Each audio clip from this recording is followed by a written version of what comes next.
নমস্কার, আমি ইন্দ্রনীল। নমস্কার, আমি মৌমিতা। আমরা আবারও এসে গেছি আপনাদের কাছে গল্প শোনাতে। আজ আপনারা শুনবেন শীর্ষেন্দু মুখোপাধ্যায়ের ছোট গল্প রুনু। তাহলে শুনতে থাকুন আজকের গল্প রুনু। শুরু করছি আজকের গল্প রুনু। লালটু বৈরাগী ছিল জমিদারের মাহন। বেশি বয়স নয় তার, 22 হবে। আর যে হাতিটা সে মাহুত হয়ে চাপত সেটা ছিল বিশাল আকারের। রাস্তা দিয়ে যখন চলতো মনে হতো একটা পাহাড় হেঁটে যাচ্ছে। মারবাড়ির মাঠে আমরা খেলতাম। খেলুড়িদের মধ্যে সবচেয়ে দুষ্টু ছিল রুনু নামের একটা ছেলে। তার মতো বাঁদর ছেলে কমই হয়। ছ্যাঁকড়াকাড়ির ঘোড়াগুলিকে গাড়োয়ানরা ওই মাঠে ছেড়ে দিয়ে যেত ঘাস খাওয়ার জন্য। রুনু নারকেলের দড়ি দিয়ে লাগাম বানিয়ে সেই ঘোড়াগুলোর পিঠে চড়ে উত্তক্ত করে মারত। তার পকেটে সব সময় থাকতো গুলতি। কাকে যে টিপ করবে তার ঠিক নেই। ফকির উদ্দিনকে এমন গুলতি মেরেছিল যে দম বন্ধ হয়ে সে চোখ উল্টে ফেলেছিল। যার উপরে রাগ হতো তাকে বিচুটি গাছ তুলে এনে তাড়া করত। স্কুলে, ক্লাসে, পাড়ায় এবং বেপাড়ায় মারপিট লেগেই থাকতো তার। প্রতিদিন তার শরীরে নতুন কাটা বা ফোলা বা কালশিটের দেখা পাওয়া যেত। যেমন মারত তেমনই মার খেতেও প্রচুর। সেই রুনু একদিন দৌড়ে গিয়ে জমিদারের হাতের সামনে দাঁড়িয়ে গেল। লালটু রাগ করে বলল, তোর আক্কেল নেই? হাতির পায়ের তলায় গেলে কি হতো জানিস? তা তুমি আছো কি করতে? হাতি সামলাতে পারো না? না পারলে এতক্ষণে কি হতো জানিস? খুব জানি। একটু হাতিতে চড়াও না লালটুদা। সে উপায় নেই, এখন যাচ্ছি হাতি চান করাতে, দেরি হয়ে গেলে মুশকিল। একটু চড়াও না গো লালটুদা। ও লালটুদা, ও লালটুদা গো, পায়ে পড়ি তোমার, একটু চড়াও। ওরে বাস রে, বামুনের ছেলে হয়েও কথা বলতে আছে? আমার যে পাপ হবে রে। আচ্ছা আচ্ছা, হাতিতে বসাচ্ছি, সাবধানে চড়বি। হাওদা নেই, মশা টসা বাঁধা নেই। হাতির খোলা পিঠে চড়া কিন্তু ভারী শক্ত ব্যাপার। কারণ হাতির বেজায় চওড়া পিঠে দুধারে পা ঝুলিয়ে বসবার উপায় নেই। হাওদা না থাকায় ধরবার মতো কিছুই থাকে না, তাই সবসময় পড়ে যাওয়ার ভয়। কারণ হাতি চলে হেলে দুলে।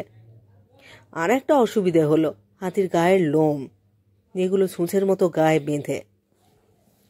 কিন্তু হাতি চড়বার আনন্দে ওসব অসুবিধে কি আর কেউ গায়ে মাখে? হাতি বসতেই হইচই করে ছেলেপুলেরা হাঁচড়ে মাছড়ে উঠে পড়ল তার পিঠে। হাতি উঠে দাঁড়ানোর সময় সে যেন ভূমিকম্পের অবস্থা। সওয়ারিরা পড়ে যায় আর কি। উপড়ো হয়ে হাতির লোম খামচে ধরে কোনো রকমের সামাল দেওয়া। হেলে দুলে যখন হাতি চলেছে তখন মনে হচ্ছে আমাদের চারিদিকটাই দোল খাচ্ছে। সে এক আশ্চর্য অনুভূতি। পড়া পারত না বলে স্কুলে প্রথম পিরিয়ড থেকেই রুনুকে নানা রকম শাস্তি পেতে দেখতুম। হয় বেঞ্চের উপরে দাঁড়িয়ে আছে, নয়তো ক্লাসের বাইরে নীল ডাউন, আর না হলে নানুবাবুর ক্লাসে হাত পেতে বেত খাচ্ছে। কিন্তু ওসব ছিল তার গা সওয়া।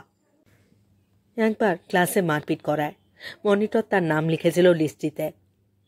প্রাণেশবাবু ক্লাসে এসেই তার চুল ধরে মাথাটা নামিয়ে পিঠে মিরাশি শিক্ষার এক থাপ্পড় মারলেন। সেই শব্দে ক্লাস কেঁপে উঠল। রুনু নির্বিকারভাবে দাঁড়িয়ে কানে আঙুল দিয়ে পরিষ্কার করতে করতে বলল, মেরে ভালোই করলেন স্যার। সকালে নদীতে চান করতে গিয়ে কানে জল ঢুকে গিয়েছিল, থাপ্পড়ের চোটে সেটা বেরিয়ে গেছে। আর যাবে কোথায়? এই কথা শুনে প্রাণেশবাবুর সে কি মান রুনুকে। হ্যাঁ, ওই সাঁতার। স্কুলে যাওয়ার অনেক আগে রুনু গিয়ে ব্রহ্মপুত্রের জলে নেমে পড়ত। জলের নেশা ছিল তার। অন্তত 2 ঘন্টা ধরে সে সাঁতরাত। ডুবত, উঠত, চিৎ সাঁতার, ডুব সাঁতার, সব কিছুতেই ওস্তাদ ছিল সে। অতক্ষণ জলে থাকায় গা সাদা হয়ে যেত তার। তারপর দাদু, দাদা কেউ এসে তাকে হাত ধরে টেনে তুলে বাড়ি নিয়ে যেত। তাকে যিনি পড়াতে আসতেন সেই নিতিন মাস্টার মশাই মাঝে মাঝেই অবাক হয়ে বলতেন, তোমার মাথা তো খারাপ নয়, তবে পরীক্ষায় কম নম্বর পাও কেন? আমার বেশি লিখতে ভালো লাগে না স্যার। বেশি লেখার তো দরকার নেই, কারেক্ট লিখলেই হলো। আমার ভালো ছেলে হতে ইচ্ছে করে না স্যার।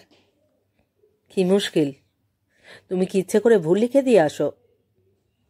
রুনু চুপ। নিরীহ নিতিনবাবু বললেন, আমার কাছে যখন পড়া দিচ্ছ তখন তো ভুল হচ্ছে না, কিন্তু স্কুলে গেলেই ভুল, এরকম তো হওয়ার কথা নয়। মা সব শুনে গায়ে মাথায় হাত বুলিয়ে বললেন, কেন তুই এরকম করিস বাবা? তোকে লোকে ভুল বুঝলে আমার যে বড় কষ্ট হয়। রুনু মাকে জড়িয়ে ধরে গায়ে মুখ গুজে বললে, আমি তো খারাপ ছেলে মা, আমি তো খারাপ। শোনো কথা, কে তোকে খারাপ বলে রে দুষ্টু? সে তো অনেকেই ছেলেবেলায় দুষ্টু থাকে, দুষ্টু তো বুদ্ধিমানের লক্ষণ। সেবারে রুনু পরীক্ষায় ফার্স্ট হলো না বটে, কিন্তু সেকেন্ড হলো। স্কুলে সবাই অবাক, যে ছেলে সারা বছর পড়া পারে না সে কি করে এক ঝটকায় এত নম্বর তুলে ফেলল? নাগমশাই গম্ভীর হয়ে বললেন, নিশ্চয়ই টুকেছে। হেড স্যার ইমদাদ আলী বিশ্বাস রাজবাড়ি মানুষ, মাথা নেড়ে বললেন, টুকলে 5 নম্বর হয়তো ওঠে, কিন্তু স্ট্যান্ড করা যায় না, কারণ টোকা কপি দেখতে অনেক সময় লাগে। টুকলিবাজেরা কখনো ফার্স্ট সেকেন্ড হয় না। রুনুর একটু গুণও ছিল, সে কখনোই কোনো ফড়িংয়ের ডানা ছেড়ে দেয়নি, পাখি বা কুকুরকে ঢিল মানেনি, কানাখোড়া কাউকে দেখে খেপায়নি। সে কুকুর পোষে, তার একটা ডানা কাটা বুলবুলি পাখি আছে।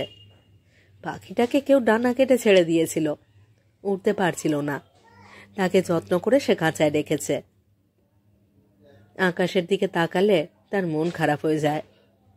সে জেনেছে আকাশের নীল ছাদটা আসলে কোনো ছাদ নয়, আসলে আকাশের কোনো সীমানা নেই। এত বড়, এত বিশাল, ভাবতে গেলেই তার মাথা ঝিমঝিম করে। মনে হয় বিশ্বজগৎটা একটু ছোট হলে বড় ভালো হতো, কেন যে হলো না। নদী আর দাদু, রুনুর সবচেয়ে প্রিয় মানুষটি হলো দাদু। দাদুর কাছে রোজ রুনুর নামে কত নালিশ জমা হতো। কার আম, কার জাম, কার লিচু বা পেয়ারা পেড়ে এনেছে সে, কার টিনের চালে ঢিল মেরেছে, কার ছেলেকে ঘুষি মেরে নাক ফাটিয়ে দিয়ে এসেছে। দাদু গম্ভীর হয়ে শোনেন আর বলেন,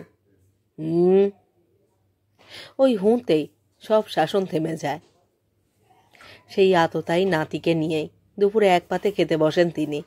পরম স্নেহে নিজে হাত গুটিয়ে নাতিকে ইচ্ছে মতো পাত লণ্ডভণ্ড করতে দেন। আর বহমান ওই নদী, নদীর কোনো নীরবতা নেই। চিরপ্রগল্প নদীর ভাষা বুঝবার কত চেষ্টাই করেছে সে, পারেনি। কিন্তু তবু কখনো সখনো খেলা ফেলে, দুষ্টুমি ভুলে, খিদে চেপে ঘন্টার পর ঘন্টা উদাস হয়ে বসে থেকেছে নদীর ধারে। যদি নদীর কথা বোঝা যায়, কত দূর থেকে কত গল্প বয়ে আনে নদী, কত শহরের প্রতিবিম্ব তার বুকে লুকিয়ে থাকে, কত মানুষের স্পর্শ। জ্যাঠামশাইয়ের সঙ্গে রেলগাড়িতে চেপে একবার কোথাও যাচ্ছে রুনু, তখন ছোট। তার মন ভালো করবার জন্যে জ্যাঠামশাই একটা রসগোল্লা কিনে দিয়েছেন তার হাতে। রসগোল্লার মতো কিছুই হয় না। পেটুক রুনু হাঁ করে সবে কামড় বসাতে যাবে, ঠিক সেই সময় আকাশ থেকে লটপট করতে করতে একটা মস্ত চিল এক ঝটকা মেরে রসগোল্লাটা কেড়ে নিয়ে গেল। আর তার ধারালো নখের আঁচড়ে ডান হাতের একটা আঙুল কেটে ঝরঝর করে রক্ত পড়ছিল। জ্যাঠামশাই অপ্রস্তুত, রুমাল বেঁধে হাতের রক্ত সামাল দিচ্ছেন। রুনু কাঁদেনি, খুব অবাক হয়ে গিয়েছিল। চিলের দুষ্টুমির কথা সে জানে, আগেও কতবার দোকান থেকে কচুরি বা জিলিপি আনবার সময় চ্যাঙাড়ি কেড়ে নিয়ে গেছে, নতুন তো নয়।